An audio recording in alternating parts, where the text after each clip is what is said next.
ഇന്നലെ ടൗണിൽ കണ്ടപ്പോൾ വാങ്ങിയതാണ്. കട്ട്ല, രോഹു എന്നൊക്കെ പറയും. നിങ്ങളുടെ നാട്ടിൽ ഈ മീൻ എന്താണ് പേര്? ഇത് വെച്ചിട്ട് നല്ലൊരു മീൻകറി ഉണ്ടാക്കിയാലോ? ഞാൻ ജെമിനി അണ്ണനോട് ഈ മീനിൻ്റെ ഗുണങ്ങളെപ്പറ്റി ഒന്ന് ചോദിച്ചു. ശരിക്കും ഞാൻ ഞെട്ടിപ്പോയി. കട്ട്ല മീനിൽ ധാരാളം പ്രോട്ടീനും ഒമേഗ-3 ഫാറ്റി ആസിഡുകളും അടങ്ങിയിട്ടുണ്ട്. ഇത് ഹൃദയാരോഗ്യത്തിനും തലച്ചോറിന്റെ പ്രവർത്തനത്തിനും പ്രതിരോധശേഷി വർദ്ധിപ്പിക്കുന്നതിനും നല്ലതാണ്. വിറ്റാമിൻ ഡി, അയഡിൻ, കാൽഷ്യം തുടങ്ങിയ ധാരാളം മറ്റു പോഷകങ്ങളും ഇതിലുണ്ട്. മീൻകറി വെക്കുമ്പോൾ അതിൽ കുറച്ച് ടാസ്ക് ഉള്ളൊരു പരിപാടി ഇതിനെ നന്നാക്കിയെടുക്കൽ മാത്രമാണ്. കറി പ്രിപ്പയർ ചെയ്യുന്നത് അമ്മയാണ്, ഞാനൊന്ന് സഹായിക്കുന്നു എന്ന് മാത്രം. ആദ്യം കുറച്ച് തേങ്ങ തിന്ന് സഹായിക്കാം.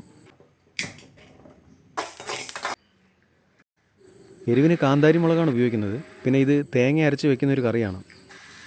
നമുക്ക് മീൻ കറി പല ടൈപ്പിൽ വയ്ക്കാം. ഇത് അതിലൊരു ടൈപ്പാണ് കേട്ടോ.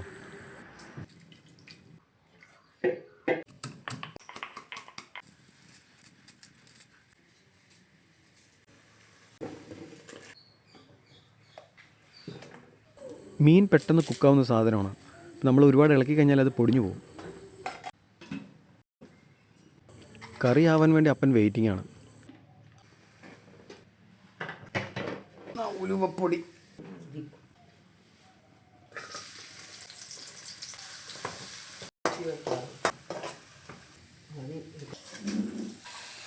അപ്പോഴേ കറി സെറ്റായിട്ടുണ്ട്. ഇതിപ്പോൾ തന്നെ കഴിച്ചാൽ ടേസ്റ്റ് ഉണ്ടാവില്ല. ഒരു അരമണിക്കൂർ വെയിറ്റ് ചെയ്യണം.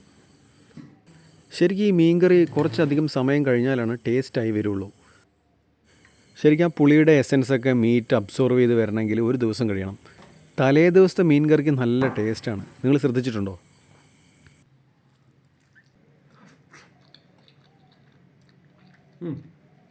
ഭയങ്കര സോഫ്റ്റ് ഇതിൻ്റെ മീറ്റ്.